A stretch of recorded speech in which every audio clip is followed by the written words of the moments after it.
Bergerak dalam bidang keagamaan, kemahasiswaan, dan kemasyarakatan.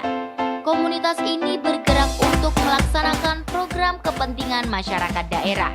Cerita kopi spesial kemerdekaan bersama pimpinan Komisariat Ikatan Mahasiswa Muhammadiyah Kasman Singodimejo.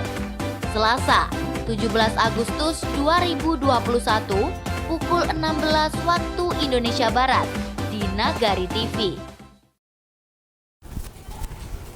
Halo Paul, selamat Hari Kemerdekaan ke-76. Di hari ini adalah hari yang paling spesial banget. Gimana Indonesia ini berulang tahun ke-76. Ngomong-ngomong, kalau misalnya kita ngomongin kemerdekaan, kira-kira Nepal di rumah nih udah ada kontribusi apa aja sih untuk Indonesia? Kalau ngomongin tentang kontribusi, apalagi sekarang Indonesia lagi menghadapi tantangan yang bisa dibilang sangat berat banget nih, maupun dalam kesehatan dan juga ekonomi. Banyak dari kita yang lagi kendala masalah ekonomi juga nih, misalnya kayak yang menengah ke bawah itu sekarang lagi tough-toughnya tentang masalah perekonomian. Nah, hari ini untuk memarakan Hari Kemerdekaan, kita juga mengundang komunitas yang pastinya berhubungan dengan program-program yang ada hubungan dengan kemerdekaan, dengan cara mereka berbagi dan juga banyak banget kegiatan-kegiatan bakal kita cerita bareng-bareng. Nah, tema kita hari ini adalah memaknai Hari Kemerdekaan dengan junjung kepekaan sosial. Berbeda dari tahun sebelumnya, pastinya 2 tahun terakhir kita bisa lihat Indonesia tidak begitu merayakan ulang tahun kemerdekaan, bisa dibilang tidak begitu meriah karena kita dihadapi dengan masa pandemi yang bisa dibilang masa pandemi ini sangat terasa banget nih kesulitannya gitu. Tidak hanya dalam aspek kesehatan tapi juga dalam ekonomi. Nah, lalu di Hari Kemerdekaan Republik Indonesia ke-76 ini juga kita sudah memaknai kemerdekaan dengan benar atau belum nih? Nah, sebenarnya bagaimana sih memaknai kemerdekaan itu sendiri? Dan bukankah kemerdekaan hanya bukan kita bebas dari penjajah doang, pastinya kemerdekaan itu sebenarnya memiliki arti seperti apa sih? Nah, kita bakal bahas nih bareng sama komunitas pimpinan Komisariat Ikatan Mahasiswa Muhammadiyah Kasman Singodimejo atau PKIMM Kasman Singodimejo.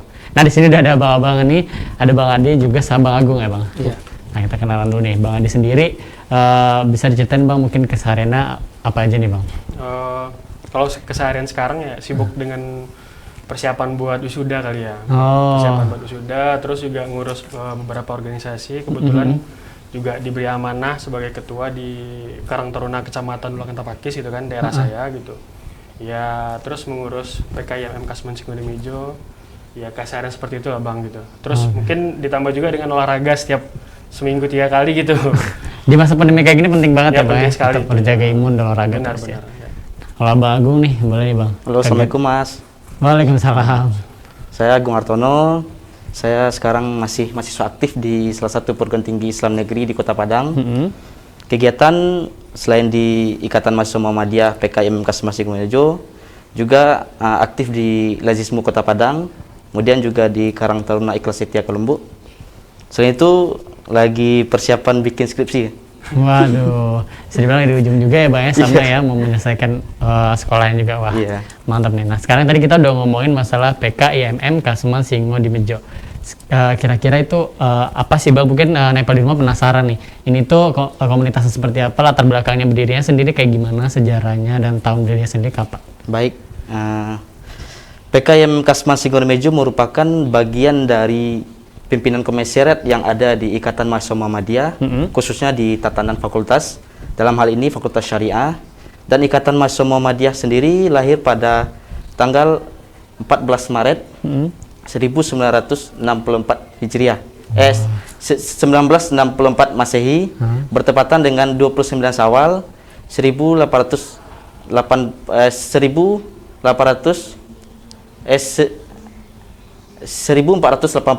Hijriah.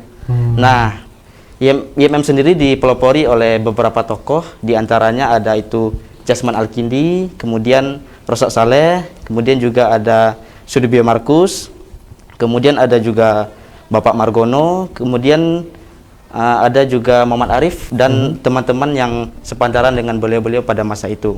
Nah, IMM sendiri pun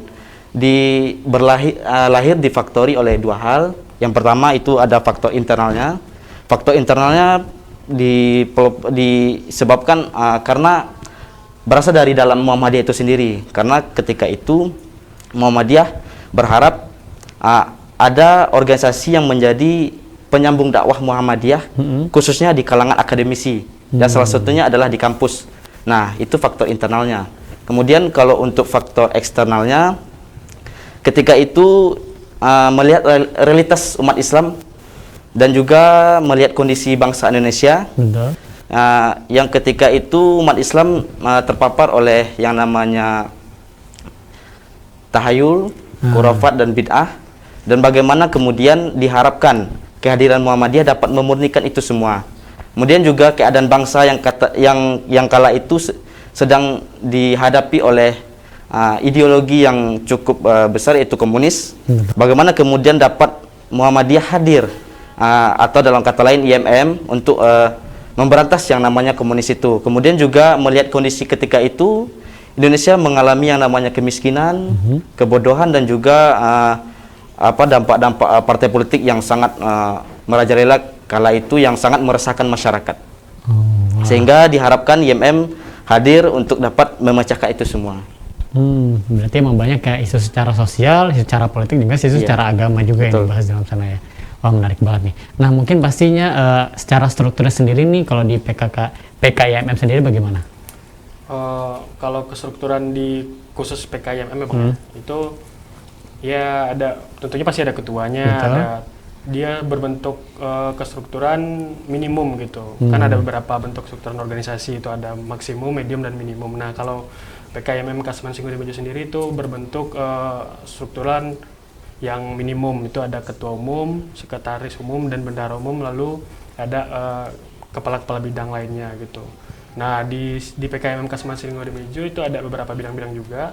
Mungkin sebagiannya ada bidang keorganisasian, yang bagaimana dia mengurus gimana proses berjalannya organisasi. Terus bidang kaderisasi, itu memang fokus buat kaderisasi, menambah anggota-anggota barunya gitu. Terus ada bidang keimawatian. Nah, kita di IMM itu panggilan buat teman-teman ceweknya itu imawati, kalau buat cowoknya imawan gitu. Nah, jadi ini dikhususkan buat imawati juga gitu. Kajian-kajian seputar keimawatian atau keperempuanan lah gitu. Lalu juga ada bidang ekonomi kreatif, bidang sosial, bidang kajian intelektualnya gitu, dan sebagainya. Masih ada beberapa bidang-bidang lain. Itulah Bang, sedikit gambarannya. Bidang tersebut disesuaikan nanti oleh si ketuanya memiliki kerja, atau itu emang udah seperti itu adanya, atau nanti bakal ada tambahan lagi sesuai kebutuhan gitu? Mungkin dari sesuai kebutuhan. Sesuai kebutuhan ya? Sebelumnya juga udah ada dari ADRT-nya juga, terus tapi setiap komisaris itu dibebaskan untuk menambahkan sesuai kebutuhan dari komisarisnya sendiri gitu. Wah, berarti memang ini dilihat dari apa yang dibutuhkannya ya. Yeah. Nah, kalau misalnya masalah latar belakang penamaan sendiri nih, kenapa nama ini PKIMM Kasman Singodimedjo Barat? Ada baratnya katanya. Mungkin di apa lagi ya? Sebenarnya nggak ada pakai baratnya. Oh, nggak ada baratnya. Memang dari Singodimedjo aja. Singodimedjo aja. Singodimedjo. Gitu. Nah, itu Kasman Singodimedjo itu adalah nama tokoh pahlawan nasional. Beliau dulunya Kepala Mahkamah Agung Republik Indonesia pada tahun 1945 sampai 1946. Nah, jadi beliau juga salah satu yang aktif di Muhammadiyah kala itu. Jadi setiap komisariat yang ada di Ikatan Mahasiswa Muhammadiyah itu diberi nama tokoh-tokoh seperti tadi. Juga ada Jasman Al-Kindi, juga ada Salahuddin Al-Ayyubi, termasuk Kasman Singodimedjo, dan masih banyak yang lainnya gitu. Itu sih Bang. Berarti melatar belakanginya kenapa tuh bisa dipilih sih akhirnya mengasih nama, ya udah kita ambil Bapak Kasman Singodimedjo ini. Nah, kebetulan komisariat Kasman Singodimedjo ini terletak di UIN Imam Bonjol Padang, itu Fakultas Syariah gitu kan. Sedangkan Kasman Singodimedjo ini adalah beliau tuh tokoh di Mahkamah Agung kala itu. Nah, jadi mungkin masih berhubungan dengan Fakultas Syariah dan Hukum gitu. Mungkin itu Bang. Oh, oke. Nah tadi sebenarnya di awal juga Bang Gun udah bilang masalah visi dan misi juga udah disampaikan. Tapi apakah dengan berjalan waktu nih, apalagi dengan di masa lalu pasti permasalahan beda nih dengan masa Betul. sekarang. Apa ada perbedaan nggak tujuan dan visi misi sendiri akhirnya dari PKYMM sendiri sampai saat ini?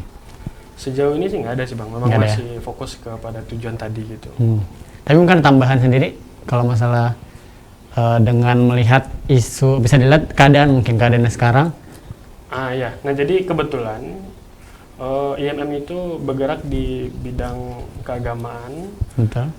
kemahasiswaan dan bidang kemasyarakatan. Nah, di bidang kemasyarakatan ini kita juga fokus kepada permasalahan kemasyarakatan atau sosial masyarakat pada masa sekarang gitu, terutama sekarang kan pandemi gitu. Betul. Tentunya kita juga terfokus bagaimana pergerakan atau program-program kita yang bersangkut paut dengan kemasyarakat. Betul. Berarti memang ada bisa dibilang tiga bagian ya? Iya. Tadi dari dalam sendiri bisa kayak Bang bilang tadi secara internal dan juga secara eksternal. Iya. Secara eksternal sendiri ke bagian masyarakat ya. Kemasyarakatan ya gitu.